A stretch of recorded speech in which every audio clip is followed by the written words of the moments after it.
Sir, detalye naman. Ano itong naluluto daw? Kayo po yung kinakot ng mga reports. Naluluto At saka, kung pwede po natin linawin, is this destabilization? Is this grumblings? Or would you classify this as an outright plot to oust? Ano po yan? Ouster plot. So, ongoing po yan. Na-mention ko nga po kanina doon sa press conference na sa huling bilang namin, pang-4 o pang-5 na to na attempt ng Duterte camp na patalsikin ang Marcos administration at paupuin either si Vice President Sara or si Duterte mismo. Pero sir, can you qualify the nature of this ouster? Kasi it's one thing for people to call for resignation. It's another, for example, to have, I suppose, like withdrawal support by ranking officials in the military police. What is the nature of this? Dito po sa kampo nila Duterte, yung ouster plot po, all options on the table po yan. Pwedeng people power, withdrawal of support, kudita, rebellion, impeachment, kung ano man. Basta ang bottom line is makabalik sila sa poder. At ano po yan, yan, nakumpirma naman yan mismo ng Chief of Staff late last year, yung pangatlong attempt nila yon nung time na yon, pangatlo na yon. So ngayon, base sa nakalap nating informasyon sa ating network, hindi lang sa AFP, kundi sa Intel community in general, ay pati itong hearing ni Bato de la Rosa ay part ng communications plan nila to agitate the general public at ganun din, ginagamit nila to na recruitment tool sa AFP at sa PNP, pero so far wala po silang nakukuha o nakukumbinse na sumali sa kanilang platform, the AFP. Pero meron po na-identify na dalawang high-ranking PNP official na kasama dito po sa plot na ito. Dalawa. So, when you say ongoing ouster plot, kalas-kalas pa ho ito, hindi pa ho ito nabubuo. Wala pa ho itong timetable, walang operational details, wala pa hong ganun. It's basically hangarin. It's a wish. Ganun po ba yan? Hindi po. Pag-plot, meron na silang communications plan, meron na silang mga triggers. Okay. So kung naghahanap lang sila ng opening, kasi parang, kunyari, yung EDSA 2, tuloy-tuloy yung agitation, mobilization, tapos nung nagkaroon sila ng opening, edi doon sila bumira. Okay. So, po yan? Very fluid po yan. Okay. At ang kanilang inaantay na lang is makakumbinsi sila o mga buta sila sa armed forces. Pero nga, just like what I said, so far, lukewarm ang reaction sa kanila kasi talagang wala namang valid reason or justifiable reason for any military intervention against President Marcos. So ang sinasabi nyo, Senator, itong plot na ito ay very limited sa ilang mga police officials na active at saka retired at wala pa itong traction sa military dahil alam naman natin in the history ng mga plots, mutiny, coup sa ating bansa ay hindi masyadong sineseryoso kung ang nagpa-plot lang ay mga police. Mahalaga yung participation ng military. So as far as you're concerned, walang ganong klaseng traction or component na kasama yung military? Wala pa po, no? So nagkaroon sila ng build up doon nung latter part of 2023, Kaso maraming nasunog doon sa Pulburon video, marami na expose.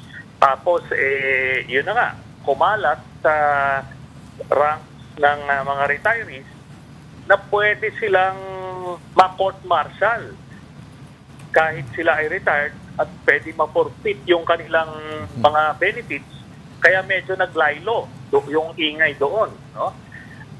At nung nagkaroon naman ng open war na, nung naging bumira na ng todo si Duterte against President Marcos noong January, ay doon na establish yung linya at doon sila lahat sa chain of command at sa commander-in-chief nila.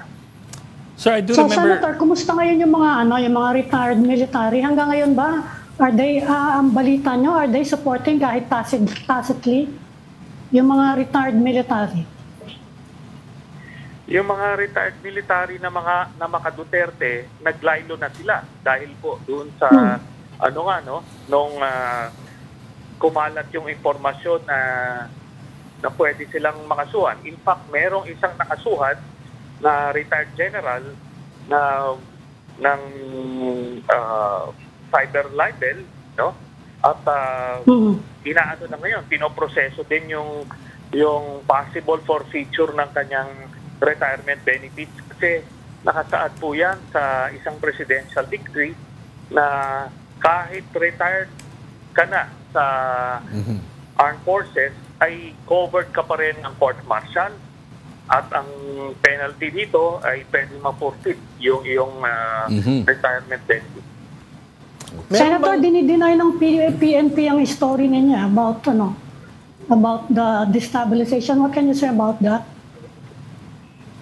Hindi naman po nila a-admitin yan, no? At baka rin naman yung spokesman na nagsabi niyan hindi rin naman privy sa information. So to admit it openly may cause some panic, let's say sa business sector or sa iba't ibang sektor na inaalga nila. Senator, may indications ba na itong mga plots na ito na nagsimula nga, sabi nyo, last year pa at several na yung parang nag-fail. May indication ba na may suporta ito sa isang foreign power? Opo, merong ganun tayo nakakalap na impormasyon na ito ay pinupondohan. Kaya nga, pati itong maisog rally na ito, it's all part of the agitation phase, no? So, yun po yun. Okay. Senator, how formidable, how credible is this plot? Of course, there's always somebody out there who doesn't like whoever is in Malacanang. But how credible are these plots? It's very credible, kasi galing yan mismo sa intelligence community. At tignan na lang po natin yung mga players dito sa plot na ito. Sila Duterte at yung kanyang grupo, talagang sila yung magbe-benefit dito. Meron silang means, meron silang motive, meron silang opportunity. At naririnig mismo natin yan dun sa pronouncement ni Duterte mismo. Nag-i-incite siya ng sedition, rebellion, and even secession, no? Kaya, the signs are there. Pagka medyo, siguro in denial, talagang hindi ito makikita. Pero the political observers can easily see itong mga signs na ito. Okay, I guess, Senator, my question is... Direct beneficiary niyan is the Vice President. Would you have any knowledge or kahit anong balita lang that she might be aware of the destabilization? Wala po akong ganong specific. So general lang ho. It's the Duterte camp. No? Mm-hmm. At saka hindi naman siya necessarily din yung yung beneficiary. Magiging beneficiary siya kung via impeachment yan or withdrawal of support. Pero kung kudeta or rebellion, ang pauupoy nila ay si Duterte mismo. Senator, last month kasi, yung kapatid ni Vice President Sara Duterte at anak ni Digong, si Mayor Baste, naglabas ng statement, no? Na a not so veiled threat na baka mangyari sa mga Marcoses, yung nangyari sa mga Romanov, sa Russia at saka kay Mussolini, no? Ito ay hindi lang simpleng coup or mutiny or insurrection threat, no? Ito ay even going beyond that. May ganun ba kayong nababalitaan na medyo ini-specify yung ganitong klaseng threat, which is not a simple mutiny at saka coup? Ano po yan, magiging aftermath na yan kung magtatagumpay sila. Pero doon yung yung mga ganyang statements, nakita niyo yung temperament ng Duterte family. Itong mga ito ay talaga, napaka mga benggador na mga tao. At it is well within character nila na gawin niyang sinasabi na gagawing Romanov or Mussolini, no? Hindi nila yan sasabihin kung wala silang naiisip na posibilidad na mangyari yon, di ba? So, yan? Kaya nga, po yun? Mag-a-align yan dito po sa mga impormasyon na kakala po natin. Senator, would you know kung merong mga businessmen who are supporting this? Kasi marami din kakampi mga Dutertes, eh. Yung mga negosyante dyan, yung yung Davao Group din, no? Ng mga negosyante. At actually, na-identify na yan, no? Yan, si Michael Yang, isa yan sa na-identify na nagpopondo dyan. Kaya, ang kagandahan po dito ay dahil nakailang na sila, na attempt na hindi nag-succeed or na-preempt, na-expose po, no? At nalalagasan sila ng nalalagasan. And ngayon po, ang pinakang problema nila is yung popular support. Kasi apparently, even that has waned drastically. Senator, being an alleged expert ng mga ganitong mga destabilization plots, no? Talagang meron ka pang Baka sabihin ng iba, may doctorate na kayo rito. Tingin nyo ba ay walang iota o possibility na ito ay magtatagumpay? Kung yung in the traditional sense, kulang pa yung mga elemento. Pero alam nyo po, meron tinatawag na mesilat, no? Kaya mahirap po magkumpiyansa. Kagaya nung nangyari sa ERAP administration, very popular sila sa ESP, very popular sa general public, pero nagkaroon pa rin ng opening at nagtuloy-tuloy. Yun po ang hinahanapan nila kasi part ng agitation nila sa general public is itong economic difficulties, yung social issues na kinakaharap ng mamamayan. So, generally, hindi naman masaya.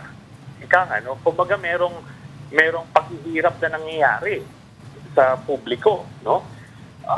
Kagaya nito, yung jeepney sector, agitated din sila.